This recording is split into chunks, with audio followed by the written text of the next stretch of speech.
So if you want to eat this chopped cheese, sloppy joe and homemade bread as much as I do, keep on watching. To start off, we're going to chop up some veg. Now I've got some onion, carrot, somehow a celery made it into my fridge, so we'll put one stalk of that in, and I've also got some crushed garlic cloves in there somewhere. So we're just going to go ahead and load all this into a mini food processor. Probably have to do it in 2 batches. So we'll put about that much in, slap the lid on, if it ever wants to get on there. Damn lid. Come on, you stupid thing. Got it. Full rip. Now we just blend it till it's smooth.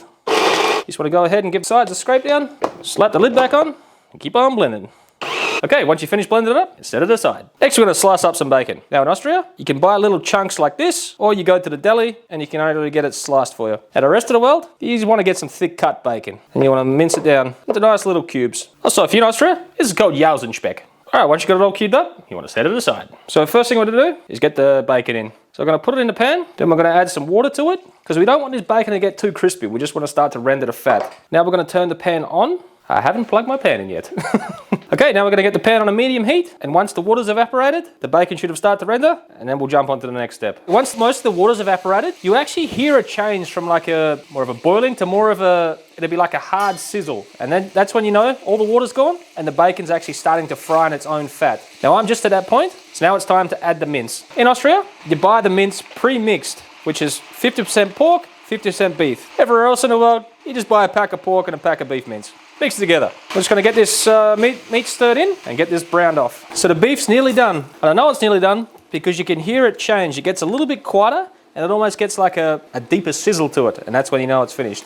Also, you can see I built up a nice little fond on the bottom. So I'm going to get this removed from the pan and then we'll get the veg in here. Okay, so I've got all the meat removed. And I'm just going to put a little bit of olive oil in there. Now this olive oil, I actually confit some beef cheeks in. So yeah, if you don't have that, just use some normal olive oil. Should be fine. Then I'm going to plop all of the veg in, and then we're going to start to cook this down. Now as this cooks down, you also want to be scraping up all that fond that was built up on the bottom. Also, hit it with a little bit of salt. So I've been cooking the veg off, and as you can see, it's got a little bit browner, which means it's starting to caramelize.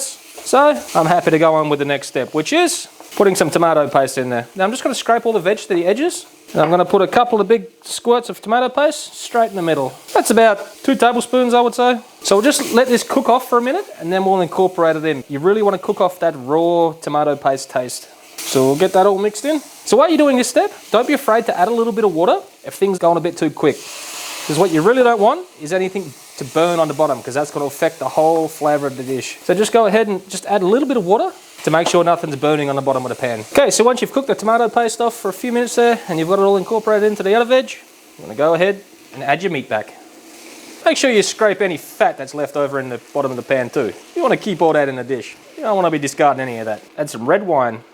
Now you want to cook this till the liquid's pretty much all evaporated, and that way you'll pretty much guarantee that most of the alcohol's gone away. And also while you're cooking this down, you want to get any of the good fond that's built up on the bottom of the pan. You want to scrape all that up. Now I'm going to add my little secret ingredient, which is some beef cheek gel. When I confit some beef cheeks back in the summer, this settled underneath of the oil that I was cooking it in. So I cubed it up, stuck it in the freezer, and now I'm going to add it. Now if you don't have this, which I'm assuming no one will, put in some better than bouillon or some very gelatinous beef stock that you've got. Okay, now we're going to add in some passata. Now that's just one box of passata that I had, and I put some water in that box, washed it out.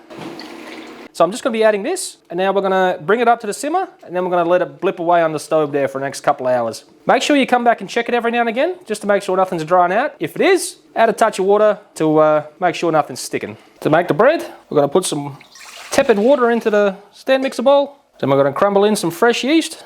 Then we're going to add the flour on top of that. All the amounts and ingredients for this recipe is going to be in the description box down below. Then on top of that, it's going to be adding some sugar and salt. Get it closed up, and then we'll get it on a slow speed to combine. It's been running for about a minute, and it's just starting to come together. So I'm going to stop it, and I'm going to give it a good scrape down. Make sure everything gets nice and incorporated.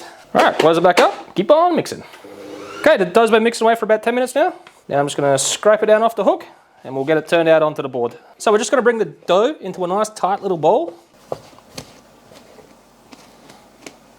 Then we're going to add a little bit of oil to the stand mixer bowl here. Get it all zwooshed around, all nicely coated. Then we'll get the dough ball in.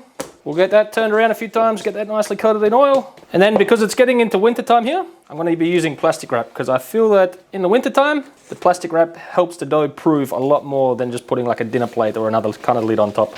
We'll get that covered up. Now we'll get this set in my oven that's off, because an off oven is the best place to prove the dough. Okay, so the dough is doubled in size. Now we're just going to degas it. Then we're going to weigh it. We'll get it down to a lightly dusted work surface. And then we're going to divide it into 6 equal parts, which in my case, they're going to be 170 grams each.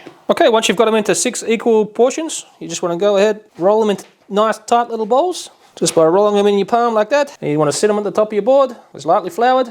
And then we'll get them covered with a damp tea towel. And just let them chill out on the board for about 10-15 minutes just to relax a little bit before we start to shape them. Okay, so my meat's been bubbling away here for about, I don't know, I think it's been about an hour and a half. Now, I have had it partially covered on the stove, just like this. I've come back every 10-15 minutes and just given it a stir, make sure nothing's sticking. Now you just want to taste it for seasoning, which I already have, and mine's right on point. As you can see, this is the kind of consistency you're looking for, because you don't want it too wet at this time, and this will still tighten up a little bit more. So we're just going to turn it off.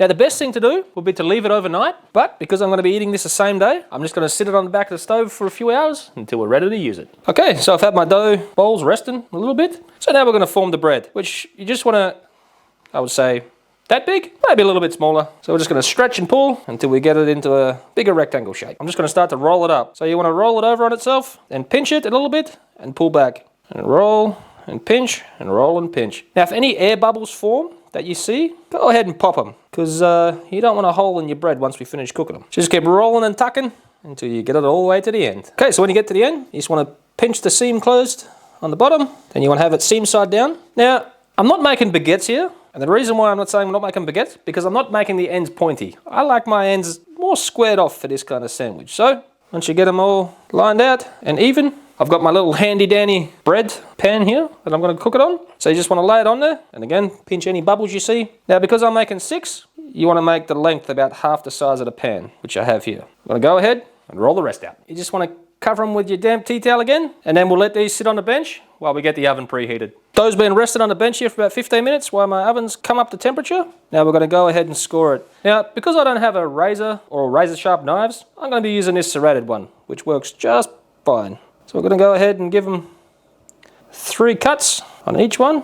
Now I've got my oven set up, preheated to 200 degrees with the fan on. Now I've boiled my kettle and I've put a dish underneath the rack that I'm going to be cooking these on.